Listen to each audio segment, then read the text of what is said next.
Helicopter में घूमने वाले विजय पथ को आखिरी पलों में नसीब भी नहीं हुआ। कार ड्राइवर से लेकर घर तक पर था बेटे का कब्जा। अंबानी के एंटीलिया से ऊंचा बनाया था मकान, लेकिन किराए के घर में ली आखिरी सांस। कौन थे विजय पंत सिंघानिया? 12,000 करोड़ से ज्यादा की प्रॉपर्टी के मालिक, लेकिन आखिरी समय में खुद के बेटे ने सड़क पर सोने को कर दिया था मजबूर।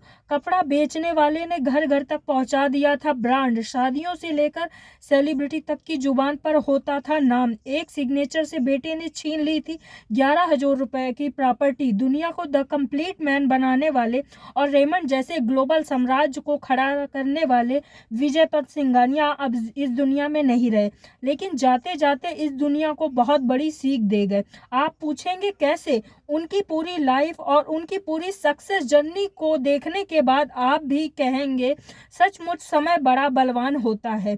87 साल की उम्र में टेक्सटाइल टकन विजय पंत सिंघानिया ने दुनिया को अलविदा कह दिया, लेकिन उनकी मौत के साथ ही कॉरपोरेट जगत का एक ऐसा दर्दनाक अध्याय भी खत्म हुआ जिसे सुनकर किसी भी पिता का कलेजा फट जाए।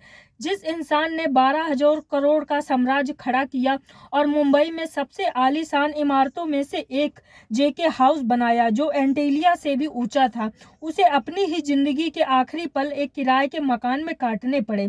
यह कहानी उस पिता की है जिसने अपने बेटे पर अंधा भरोसा किया और बदले में उसे सिर्फ जिल्लत और बेरुखी मिली। विजय पंत सिंघानिया ने 1980 में रेमंड की कंपनी संभाली थी और इसे एक छोटे से मिल से उठाकर दुनिया के कोने कोने तक पहुंचा दिया था।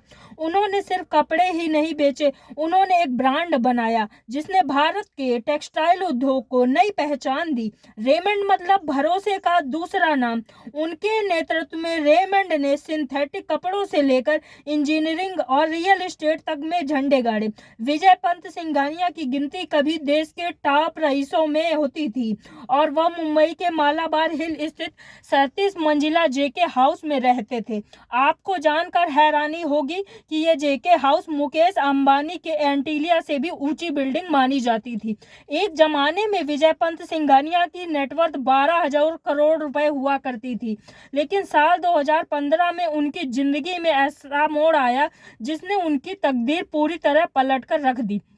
विजय पथ सिंघानिया ने अपने बेटे गौतम सिंघानिया पर भरोसा करके रेमंड लिमिटेड में अपनी पूरी 37% हिस्सेदारी उन्हें ट्रांसफर कर दी। उस वक्त उनके शेयरों की कीमत 1,000 करोड़ से ज्यादा थी। उन्होंने सोचा था बेटा बुढ़ापे का सहारा बनेगा और खानदान की विरासत को आगे बढ़ाएगा, लेकिन उस एक साई ने उन्हें सड़क पर ला दिया। हिस्सेदारी मिलते ही बाप और बेटे के रिश्तों में ऐसी दरार आई, गौतम सिंघानिया ने अपने पिता को उसी घर से बाहर निकाल दिया जिसकी एक एक ईंट विजय पथ ने खुद जोड़ी थी।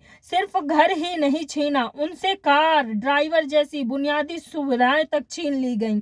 यहाँ तक कि विजय पथ सिंघानिया को अपने नाम के साथ चेयरमैन एमिरेट्स लिखने तक से रोक लगा दी गई।